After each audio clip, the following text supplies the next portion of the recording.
So here I am again with Brian, our smiling professional conservator, Brian Draper, and I've asked him what I can do with a couple of wonderful Jimi Hendrix posters that I found, but they were in a really moldy old basement, and I don't know what to do with them.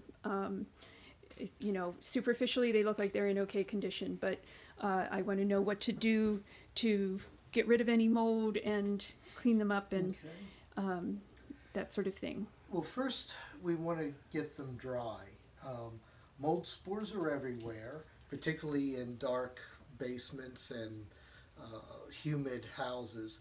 So if the paper still feels damp, you want to maybe actually put them out in the sun on a cool, dry day, but it's got to be dry, not the middle of August in DC, obviously.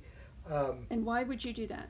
You're going to dry out the mold and it's going to become inactive, and it'll be powdery, versus if it's wet and smeary, it's still living. And Oh, okay. you want to get it to a point where it's inactive, and so you dry it out, you take out the moisture, and that's one of the primary things it needs to live. So then it'll become this powdery dust on it, which is still viable. So if it gets wet again, the mold will grow. I think this is a good section of mold there. Okay, so we actually can see mold. Yeah. Oh, those little speckled bits. I believe it is. So once we get them dry, we get them here on our workspace with clean paper down. The primary go-to that I like are these latex sponges. They're sometimes sold under Gonzo, wallpaper cleaning sponges.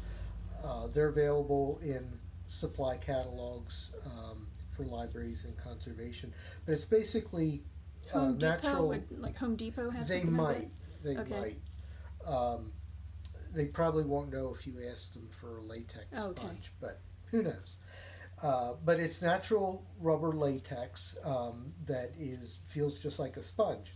So I like to cut them up into little pieces, and what these are really, really good for is when I'm first examining an object like this. I don't know if that is mold or not, but a good way to tell, and you might want to focus in on this, is to take your sponge and wipe this across. And no, that actually may not have been mold, but you see Okay, it did the bring some dirt. Yeah. Okay. And so these little latex sponges are really good because it'll basically tell you when the object is clean. Oh, because they will stop getting dirty. Right. And so you take a fresh one, and we'll go over the same corner. It looks like you're going from the center out. Yes, that's good. Yes, always make sure it's secure and always work from the center out. If you catch, you're going to tear it, and you're going to have more problems. So always center out on nice clean paper. Wearing gloves, because you don't want to come in too much contact with a mold. Oh, I thought it was so you wouldn't get your finger oils on the Well, piece. that's true too. But your hands, a good conservator will wash his hands, Okay. and a good collector will have washed his hands. Let's look up here. This looks like maybe water stains, but yeah. And so in an area like this, you may get some dirt and mold off, but you may be left with some stains. And there's not much that can be done with that beyond cleaning and maintaining a good storage environment and housing in a good paper folder. I would say for material like this, I would put it into a acid-free cardstock folder. or frame it. Or frame it, but you want to have it framed by a good conservation framer, who will use acid-free archival quality materials, and make sure you tell them that it had mold, so that they're aware of it as well. Okay, so is there anything else we should Let's see what the It's a tire track. it is, It's tire track. and that's actually pretty well ingrained, so we're not going to get much of I'm that glad off. it's on the. But I'm glad it's on that side and not the other side. now that could be artifactually valuable. That Oh tire well, maybe mark. was it Jimi Hendrix's limo? Yeah, exactly. And Now, would I do that on both? Would I do with the little sponge on both oh sides? yes, absolutely. And when you turn it over, you put it on a new clean surface. Oh, okay. And get rid You of Okay. this All right. because it's contaminated with mold. Oh. Yeah. Okay. And so you'd have to go through the same thing with this. You can reuse these sponges a little bit, but once you get a hang of it, Do you wash them or something? I throw them out. No, because now see, I think we're getting some mold there. No, just throw them out. We're getting some dust off of there. I think the front of this isn't too bad, but let's turn it over because I think there's a lot of dirt and grime.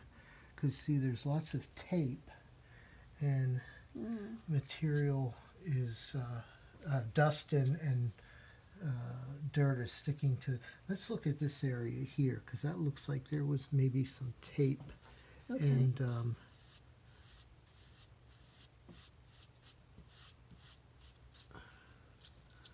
yeah, let's go from here. Yeah, so again, just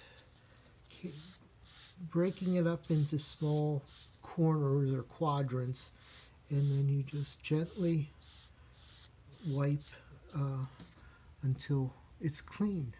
Now, should I try to get this tape off or? That's a different problem. Okay. All right. But ideally, yes, and that would involve the skill of a conservator.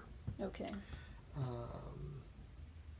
The other thing I would say is if you've got something that's very fragile, you can dab basically Okay. at it.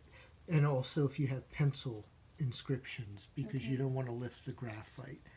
And if it's too delicate, you need to see a conservator probably. All righty. If the object has sufficient value. All right. So, thank you, Brian, You're welcome. and